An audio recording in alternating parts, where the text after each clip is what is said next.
Hello दोस्तों, कैसे हो आप सब। आशा करता हूँ आप सब अच्छे होंगे। दोस्तों, मैं आज आपको बताने वाला हूँ भारत के संविधान के बारे में, भारतीय संविधान के बारे में। तो चलिए दोस्तों, वीडियो को स्टार्ट करते हैं।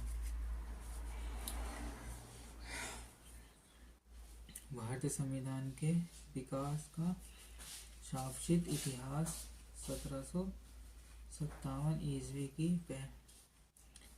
प्लासी की लड़ाई और 1764 ईस्वी के बक्सर के युद्ध में अंग्रेजों द्वारा जीत लिए जाने के बाद बंगाल पर ब्रिटिश ईस्ट इंडिया कंपनी ने शासक का शिकंजा कसा।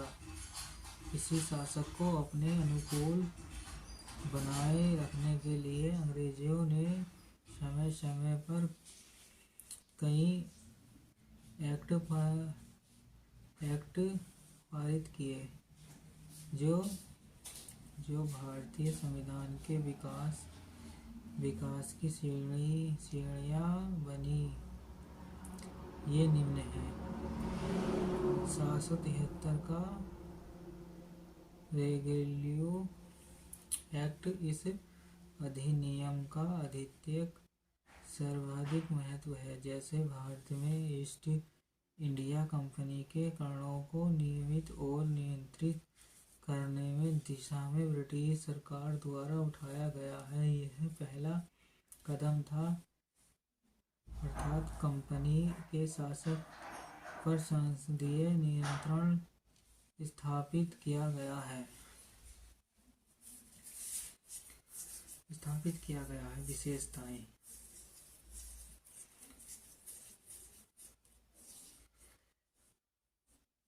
इसकी विशेषता, इसके द्वारा पहली बार कंपनी के प्रशासनिक और राजनीतिक कार्यों को मान्यता मिली। इसके द्वारा केंद्रीय शासक की नींव रखी गई। विशेषताएं। इस अधिनियम द्वारा बंगाल के गवर्नर को बंगाल का गवर्नर जनरल पद नाम दिया गया तथा मुंबई एवं मद्रास के गवर्नर को इसके अधीन किया गया। इस एक्ट को तहत बनाने वाले प्रथम गवर्नर जनरल लॉर्ड बर्नहार्ड थे। इस एक्ट के अंतर्गत कलकत्ता प्रेसिडेंट में एक से ऐसी सरकार स्थापित की गई जिसके गवर्नर जनरल और उसकी परिषद के 4 सदस्य थे, जो अपने सत्ता के उपयोग संयुक्त रूप से करते थे। इस अधिनियम के अंतर्गत कलकत्ता में 774 ईस्वी में एक उच्चतम न्यायालय की स्थापना की गई, जिसमें मुख्य न्यायाधीश और 3 अन्य न्यायाधीश थे। इसके प्रथम मुख्य न्यायाधीश सर एलिजा इनके थे। James Livingstone hide. इसके तहत कंपनी के कर्मचारियों को निजी व्यापार करने और भारतीय लोगों के उपहार व रिश्वत लेना प्रतिबंध कर दिया गया। इस अधिनियम के द्वारा ब्रिटिश सरकार के बोर्ड ऑफ डायरेक्टर के माध्यम से कंपनी पर नियंत्रण सख्त हो गया। इसे भारत में इसके राजस्व, नागरिकों और सैन्य मामलों की जानकारी ब्रिटिश सरकार को देना आवश्यक कर दिया गया। एक्ट की कमियों को दूर करने के लिए इस एक्ट का प्रावधान किया गया। इस एक्ट के अनुसार कलकत्ता की सरकार को बंगाल, बिहार और उड़ीसा के लिए विधि बनाने का अधिकार प्रदान किया गया। इस एक्ट के द्वारा दोहरे प्रशासन का प्रभार हुआ। बोर्ड ऑफ डायरेक्टर्स नागरिकों के लिए भारत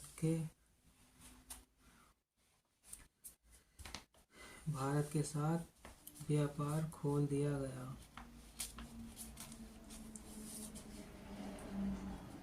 इसके द्वारा कंपनी ने व्यापारिक अधिकार पूर्णतः समाप्त कर दिए गए। अरब कंपनी का कार्य ब्रिटिश सरकार की ओर से मात्र भारत का शासन करना रह गया।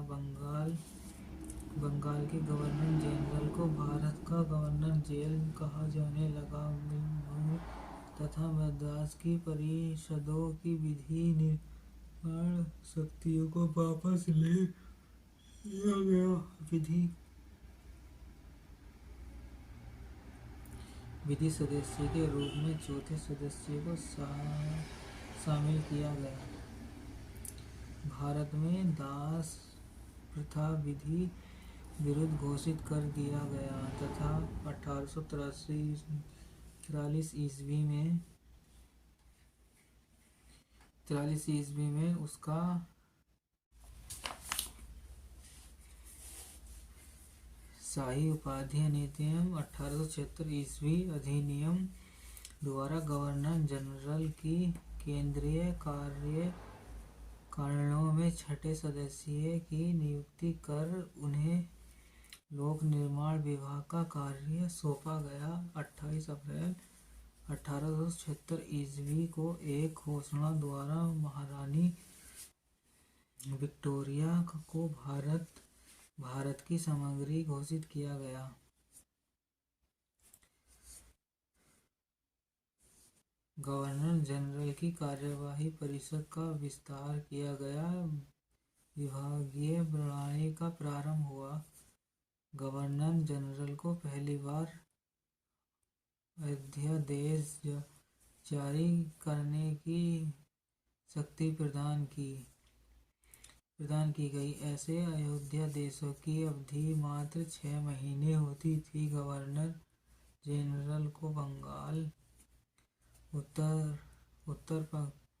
पश्चिमी सीमा, प्रशांत और पंजाब में विधान परिषद स्थापित करने की शक्ति प्रदान की गई। इसके द्वारा कानूनी बनाने में प्रक्रिया में भारतीय प्रतिनिधियों को शामिल करने की शुरुआत हुई। वायसराय कुछ भारतीयों को विस्तार परिषद में गैर सरकारी सदस्यों के रूप में नामांकित कर सकता था।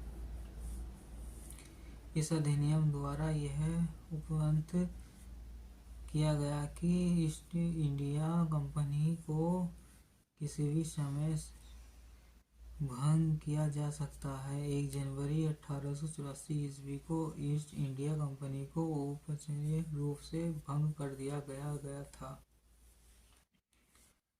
1892 ईस्वी में भारत परिषद अधिनियम 1909 ईस्वी का भारतीय परिषद अधिनियम पहली बार मुस्लिम समुदाय के लिए प्रथम प्रतिनिधित्व का उपबंध किया गया। इसके अंतर्गत मुस्लिम सदस्यों का चुनाव मुस्लिम मतदाताओं ही कर सकते थे। भारतीय सरकार अधिनियम के तहत पहली बार विधायकों में कुछ निर्वाचित प्रतिनिधित्व की मंजूरी। इस प्रकार अधिनियम के प्रश्न को वैधानिकता प्रदान की गई। लॉर्ड मिंटो का जनक के रूप में जाना गया। भारतीय को भारत सचिव एवं गवर्नर जनरल की कार्यकारिणी परिषदों में नियुक्त की गई। केंद्रीय और प्रांतीय विधान परिषदों को पहली बार बजट पर वाद विवाद करने, सार्वजनिक हित के विषयों पर प्रस्ताव पेश करने, पूरक प्रश्न पूछने और मत देने का अधिकार मिला। प्रांतीय विधान परिषदों की संख्या में वृद्धि की वृद्धि की गई।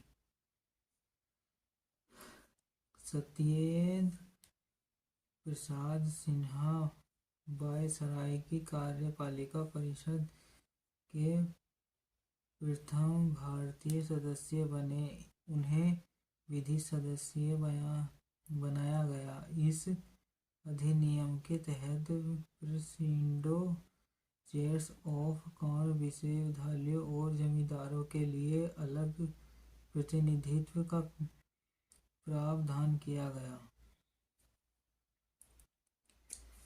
1919 में भारत का शासन अधिनियम मॉन्टेग्यू चेम्सफोर्ड सुधार इस अधिनियम की मुख्य विशेषता है। केंद्र में देशनात्मक विधायिकाओं की स्थापना की गई।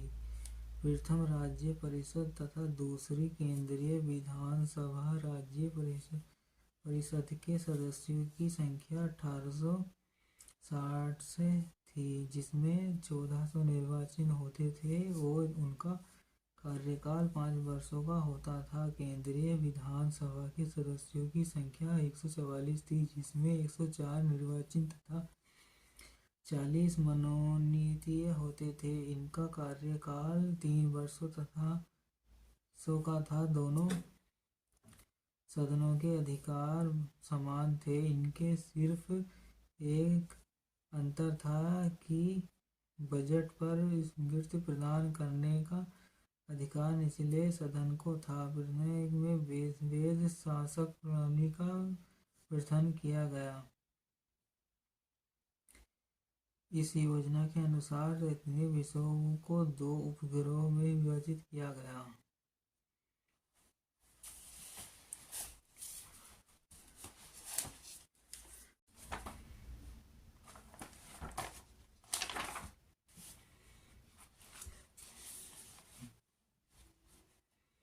संविधान की प्रस्तावना को संविधान की कुंजी कहा जाता है।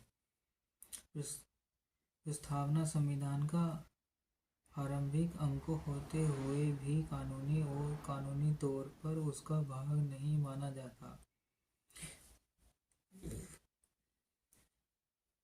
प्रस्तावना के अनुसार संविधान के अधीन समस्त शक्तियों का केंद्रीय अथवा स्रोत भाग के लोग ही हैं। प्रस्तावना में लिखित शब्द अन्य यथा हम भारत के लोग इस संविधान को अंगीकृत, अधिनियमित और आत्मिक करते हैं। भारतीय लोगों की सर्वोच्च स्वतंत्रता का उद्देश्य करते हैं।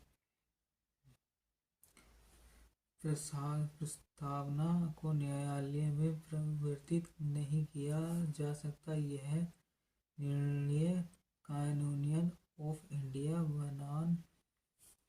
बनाम मदन गोपाल 1857 के निर्माण में घोषित किया गया। यानी यदि सरकार या कोई नागरिक प्रस्तावना की अवहेलना करता है तो उसकी रक्षा के लिए हम अदालत की सहायता नहीं ले सकते। भेरुवाणी बाद में ही सर्वोच्च न्यायालय में प्रस्तावना को संविधान का अंग नहीं माना। इसलिए विधायिका प्रस्तावना में संशोधन नहीं कर सकती। परंतु सर्वोच्च न्यायालय के केस भारतीय भवन केरल राज्य बाद में 1973 में कहा कि प्रस्तावना संविधान का अंग है, इसलिए विधायिका उसमें संशोधन कर सकती है। केसवाद भारतीय वाद में सर्वोच्च न्यायालय ने मूल ढांचा का सिद्धांत दिया तथा प्रस्तावना को संविधान का मूल ढांचा माना।